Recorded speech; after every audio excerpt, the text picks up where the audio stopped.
ఇక స్టార్ట్ అవుతుంది.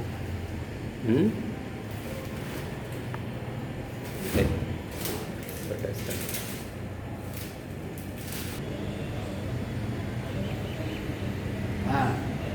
ఓం పరబ్రహ్మణే నమః.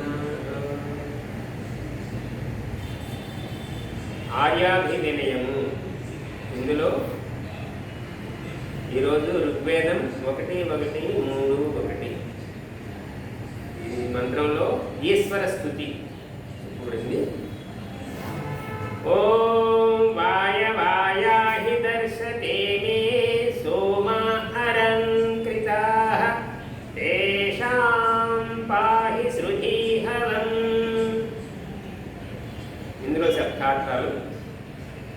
అనంత బలము కలవో దేవా అంటే దేవుని సంబోధన చేస్తూ, హే దర్శత, ఓ దర్శనీయ స్వామి, ఆయాహి అన్ని విధములా మమ్ము ప్రాప్తించుము.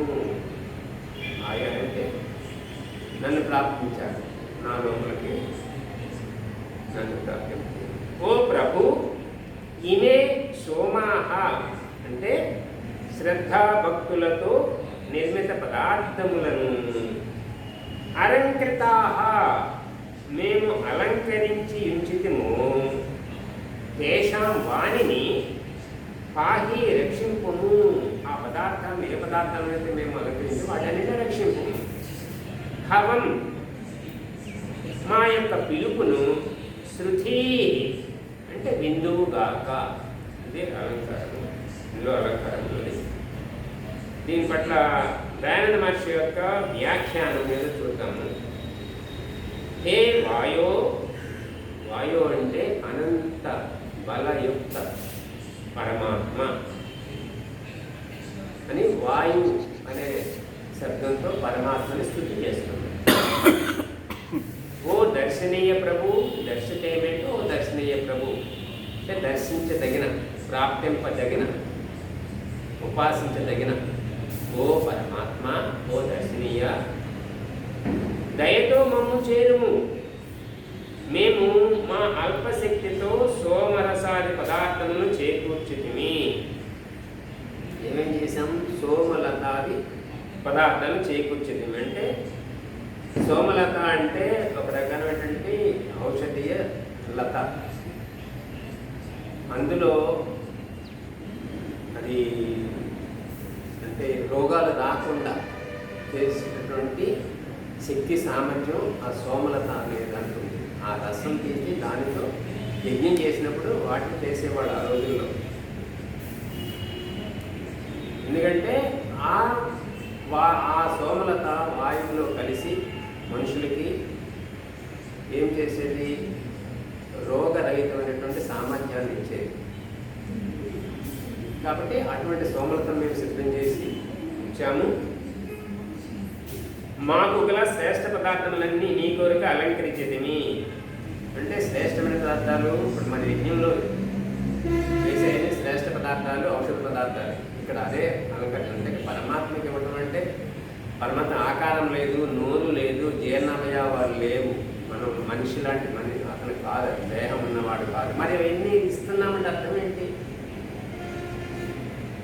ఆయన చెప్పిన అనుశాసనమైనటువంటి యజ్ఞానికి వీటన్నిటిని ఉపయోగించి సమర్పిస్తున్నాం.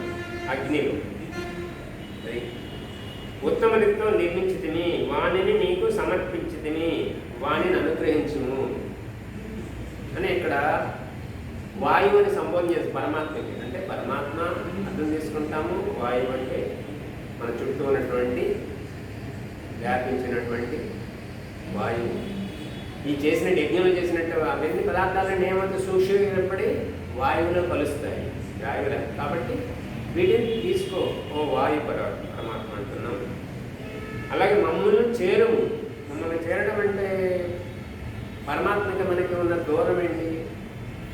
స్థల దూరం లేదు, అంతటా వ్యాపించిన దూరం ఏంటి?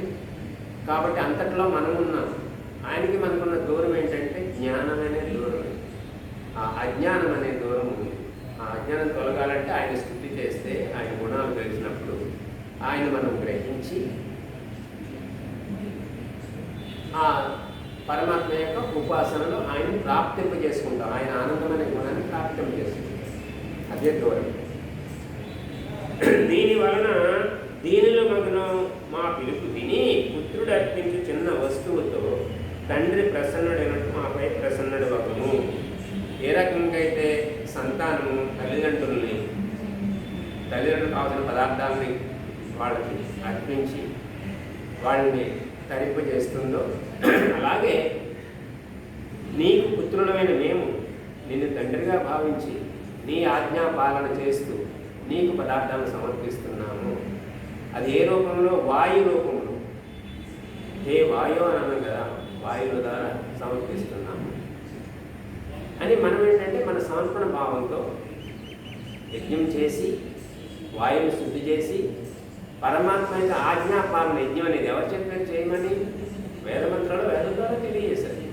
కాబట్టి మనము ఈశ్వరాజ్ఞా పాలన చేయాలి. అలాగే తల్లిదండ్రులు యొక్క ఆజ్ఞని పిల్లలు స్వీకరించినట్టు పాలించినట్టు మనం కూడా ఈశ్వరాజ్ఞా పాలన చేసి ఆ వాయువుని శుద్ధి చేయడం కోసం యజ్ఞం నిత్యం చేయాలని ఈ మంత్రం యొక్క పరమాత్మ